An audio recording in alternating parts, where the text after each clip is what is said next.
ఈ దేశానికి మనందరికీ స్వేచ్ఛ చూపించి స్వతంత్రం ఇచ్చే మహాత్మా గాంధీ గారి పేరునే మీరు తొలగించారు కదా.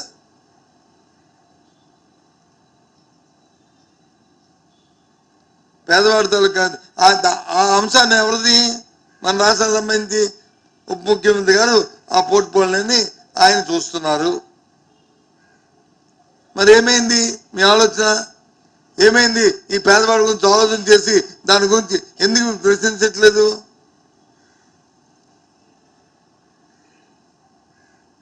ఎందుకు ఆ విషయం మీద అడగట్లేదు?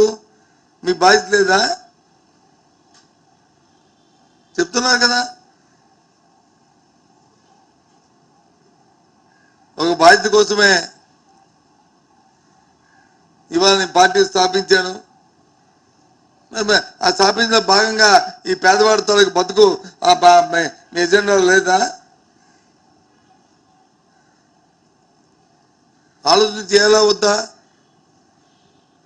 ఎందుకు కేంద్రాన్ని మీరు వచ్చి అడగట్లేదు? మీ సంబంధిత పోర్ట్ఫోలియోలో మీకు సంబంధించిన అంశము ఉన్నప్పుడు అది శాఖ అయితే మీది, ప్రభుత్వం అయితే మీది.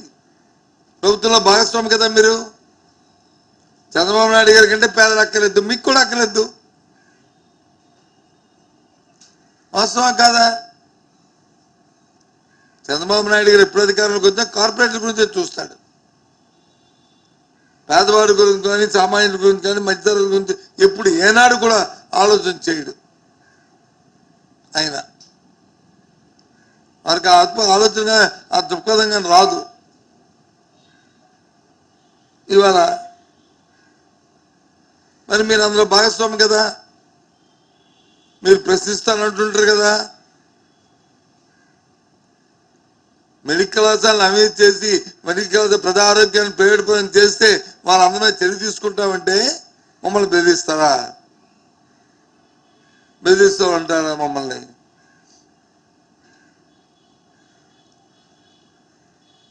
నాకు అర్థం అట్లేదు, చూస్తున్నాను. జ్యోతిష్యాలు చెప్తారు ఏమంటే మళ్ళీ పార్టీ అధికారంలో రాదని. అధికారంలోకి వచ్చిందా, అధికారం రాలేదా, ఎవరు గెలిచారా, ఎవరు పోయారా, అవన్నీ అందరికి తెలిసిందే.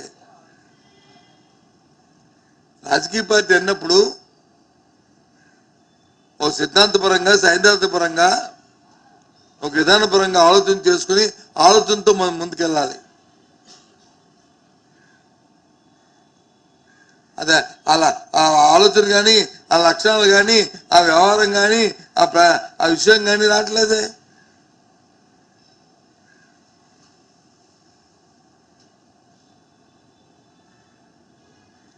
ఈ రాష్ట్రంలో ఎక్కడ ఏం చేసింది చూసినా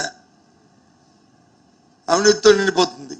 కింద స్థాయి నుంచి పై స్థాయి వరకు శాంతి భద్రతలు లేవు. కనీసం హాస్టల్లో పేద విద్యార్థులు చదువుకొని శుభ్రంగా భోజనం తిని, మధ్యాహ్న భోజనం తినే పరిస్థితి ఈ రాష్ట్రంలో లేదు.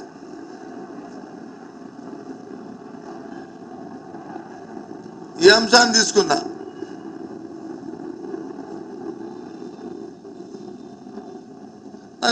నిన్న మన స్పీచ్ చూసిన తర్వాత ఏమన్నా అనిపించలే. ఉక్రెయిన్లో యుద్ధం వచ్చారంట, ఇక్కడ వచ్చి యూరియా ధర పెరిగిపోయిందంట. నేను చెప్తున్న ప్రతి మాట విమర్శ అనుకుంటే మాత్రం పొరపాటు. అవగాహన చేసుకుని ఆలోచన చేసుకోండి. ఉక్రెయిన్లో వస్తే ధర పెరిగిపోతే లేదు, దానికి డిమాండ్ పెరిగి కొరత వస్తే అది ఒక ఆంధ్ర రాష్ట్రానికి భారతదేశం అంతా రావాలి. మరి యూపీలో ఎలా దొరికింది? బీహార్లో ఎలా దొరికింది? హర్యానాలో ఎలా దొరికింది? మన పక్కనున్న ఒరిస్సాలో ఏ రకంగా యూరియా దొరికింది? మరి ఇక్కడ ఎందుకు దొరకలేదు? తెలంగాణ, ఆంధ్రాలోనే వచ్చిందా ఉక్రెయిన్ తాలూకు యుద్ధం? భారతదేశం అంతా రాలేదా? అంటే రాజకీయ ఆలోచనతో, రాజకీయ కోణంలో ఎక్కడైతే ఎన్డీఏ ప్రభుత్వాలు ఉన్నాయో, ఎక్సెప్ట్ ఆంధ్ర తప్ప ఎక్కడైతే ఎన్నికలు వస్తాయో, ఎన్నికలు జరుగుతున్న రాష్ట్రాలు కానీ ఎన్నికలు రాబోతున్నా అక్కడ వచ్చి పుష్కలంగా దొరుకుతుంది. ఆంధ్రాలో అడిగే రాజులు లేడు కాబట్టి రైతన్న వ్యవసాయం సొంతంగా అని నినాదం చంద్రబాబు నాయుడు గారికి ఉంది కాబట్టి ఇక్కడ యూరియా దొరకట్లేదు. దానికి వచ్చి ఉక్రెయిన్లో వద్దాం, ఉక్రెయిన్లో యుద్ధం రాబట్టి ఇక్కడ దొరకట్లేదు అని చెప్పి కుంటి సాకులు చెప్తే ఎలా అబ్బా? వెళ్ళండి ఆ రాష్ట్రాలకు వెళ్ళి మీరు చూడండి, లేకపోతే మీ అధికారులు పంపించండి.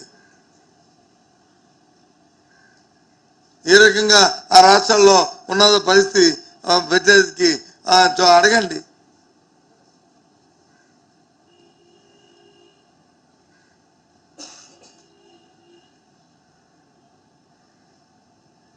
అది కాదు కదా.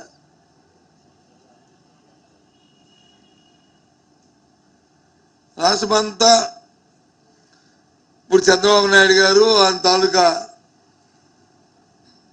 టీము ఇప్పుడు విశాఖపట్నం ఉత్తరాంధ్ర ప్రాంతం మీద పడింది కన్ను. మొత్తం ఇక్కడున్న భూములు దోచుకుతే ఒక ఆలోచన. రియల్ ఎస్టేట్ సంస్థలకు వచ్చి ఎక్స్ప్రెషన్ ఆఫ్ ఇంట్రెస్ట్ పిలకంట,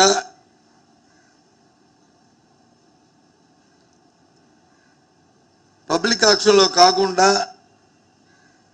1-to-1 కంపెనీతో మాట్లాడుకుని ఎక్కడైనా సరే భూములు ఇవ్వడం అనేది ఉందండి. 99 పైసలకి 50 లక్షలకి కోటి రూపాయలకి ఏంటి 50 కోట్లు 100 కోట్లు ఉన్న ఎకరం భూమిని ఈ రకంగా ఇవ్వడం ఎక్కడైనా ఉందా చెప్పండి? మన రాష్ట్రంలో ఎప్పుడైనా జరిగిందా చెప్పండి? మన దేశంలో ఎక్కడైనా జరిగిందో చెప్పండి?